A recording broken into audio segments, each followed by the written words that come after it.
here on May the 30th, Thursday afternoon. The markets have just closed.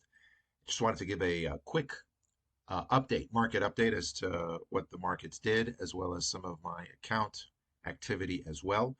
Overall, markets were down.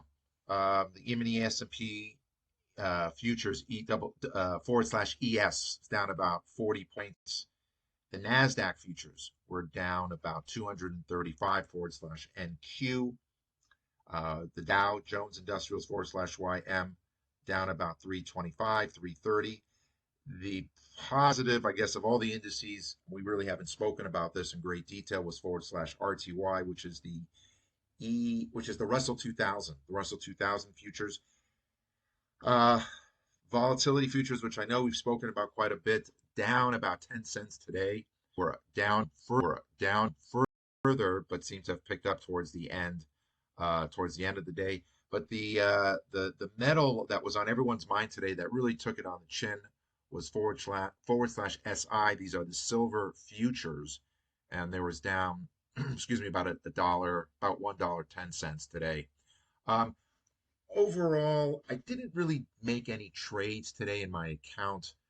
There just really wasn't anything to do that was going to benefit me. And again, overall, the day was okay.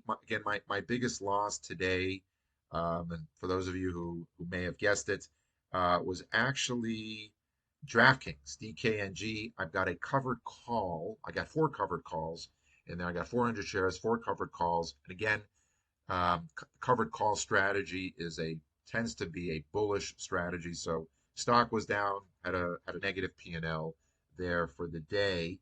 My biggest gain, I had a couple gains today. One was XBI. For those of you who might follow the ETF market, XBI is the biotech ETF. I've got a strangle. I got an 85.92 strangle in July, as well as a naked put, a 91 naked put in July as well. And it worked. The stock was up. I needed a bit of an uptick there. And normally my experience has been, if XBI, there seems to be a positive correlation between XBI and IWM.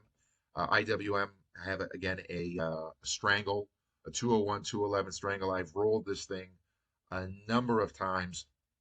I actually just recently rolled it into July, got 50 days to expiration. Again, we'll just closely monitor it and see where things go. The issue that I had today was /ZW. ZW, for those of you who may be looking at futures, are the wheat futures. I have a negative put, a 595 put set to expire within the next 57 days, end of July. I'm not entirely sure. I guess there are more sellers than buyers. That tends to be how I look at things. Don't really know if you want to say what the underlying reason was, but because we're all about efficient markets, more sellers than buyers was one of the losses that I took today. But overall, decent day. We'll continue to monitor those positions. Definitely need to see an uptick in DraftKings as well as Caesars. And for those of you that found any sort of value in this, please subscribe to my channel. Send me any sort of comments, suggestions, and look forward to seeing you at the next video.